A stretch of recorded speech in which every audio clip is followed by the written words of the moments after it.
KF-21 전투기가 캐나다에서 68조 원 규모의 계약을 앞두고 있다는 소식이 전해지면서 전 세계 방산 시장이 술렁이고 있다. 캐나다는 기존에 미국의 F-35를 도입하려 했으나 지속적인 기술 결함과 높은 유지 비용, 그리고 최근 발생한 추락 사고까지 겹치면서 대체 전투기를 적극적으로 검토하고 있다. 그 결과 한국의 차세대 전투기 KF-21이 강력한 후보로 떠오르고 있으며 이에 따라 68조 원 규모의 대규모 계약이 체결될 가능성이 높아졌다.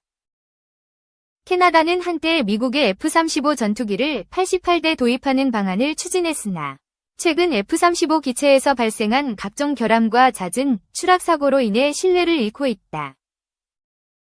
특히 북극 지역 작전을 수행해야 하는 캐나다 공군은 극한 환경에서도 안정적으로 작동하는 전투기를 원하고 있으며 이 점에서 KF-21이 매우 높은 평가를 받고 있다.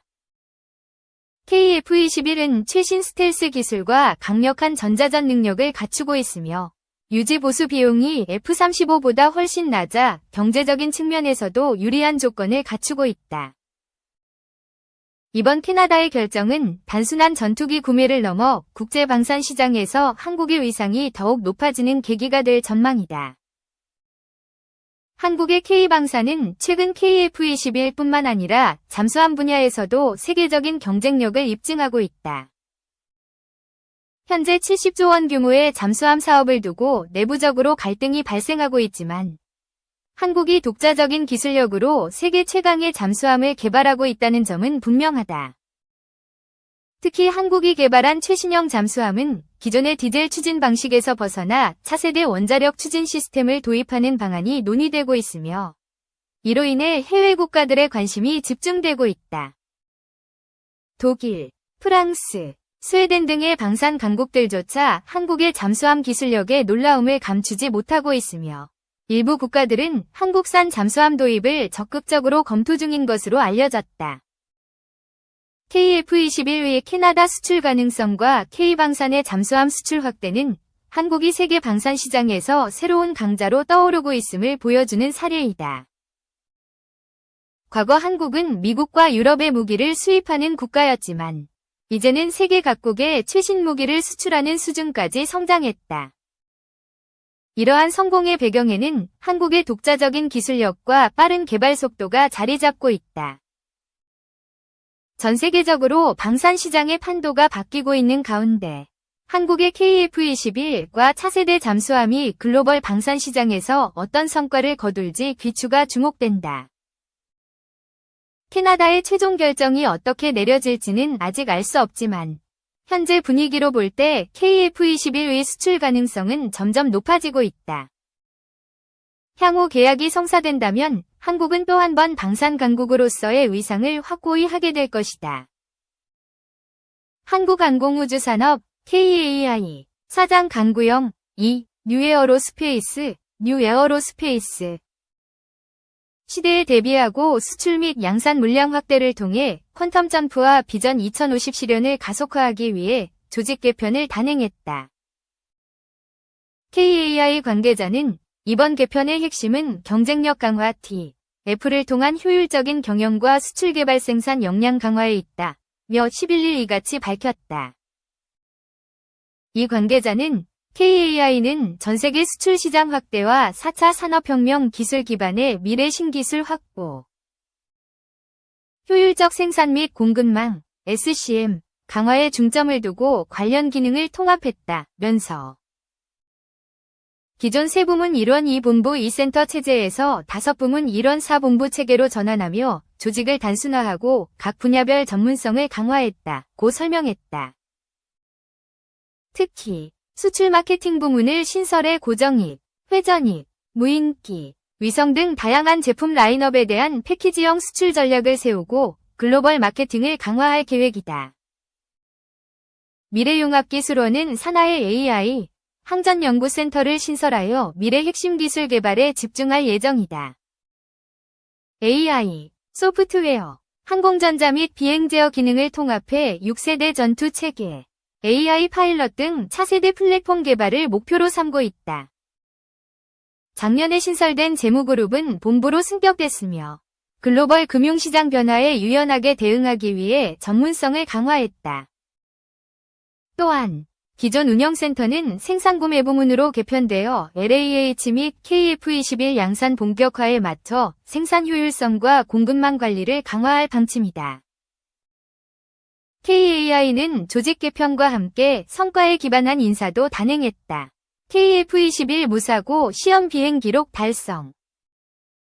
항공기 품질 안정화 및 손익 목표 달성에 기여한 인재들을 중용하며 조직 내 책임 경영과 후진 양성에 주안점을 두고 있다. 주요 조직장들의 용퇴와 승진 인사를 통해 조직 분위기를 쇄신하고 2025년 목표 달성을 위한 협업을 강화했다. 강구영 KAI 사장은 이번 조직 개편을 통해 수출 역량 강화, 미래 기술 선제적 확보, 생산 효율화 등 KAI의 경쟁력이 더욱 높아질 것으로 기대된다며 글로벌 KAI 비전 2050을 달성하고 항공우주 산업의 새 역사를 쓰겠다고 밝혔다. 2. 중립국 지키는 자객의 비수. JAS-39 그리펜 전투기. 1813년 나폴레옹과의 전쟁을 마친 뒤 지금껏 단 한 번도 전쟁의 소용돌이에 휘말리지 않은 나라 스웨덴은 올해 2월 27일 북대서양조약기구 나토의 32번째 회원국이 되면서 210년 넘게 유지해 온 중립국의 지위를 버리고 다자항보체계 안으로 들어왔습니다.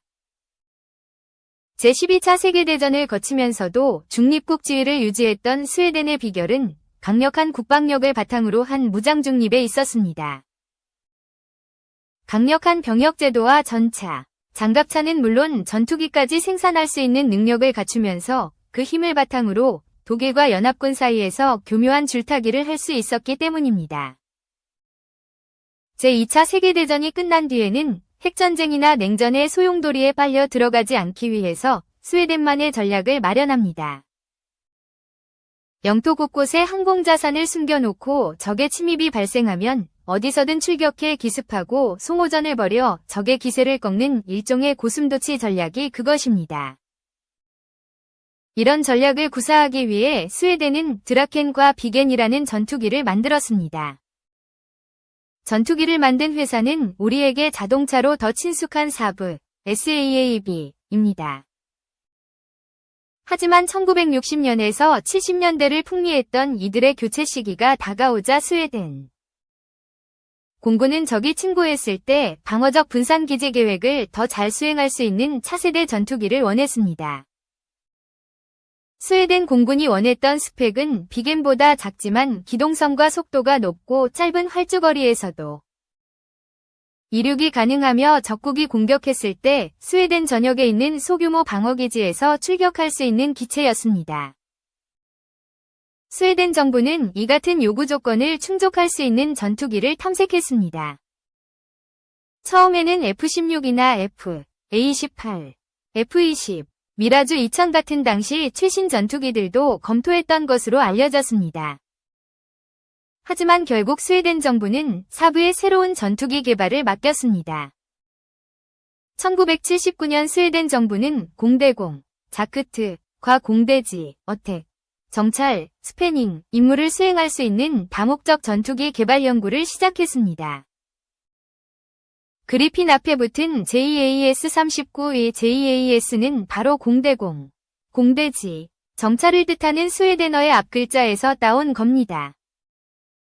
그리고 그리펜이라는 이름은 우리가 국민공모를 통해서 결정한 보라매처럼 공모를 거쳐서 정해졌습니다.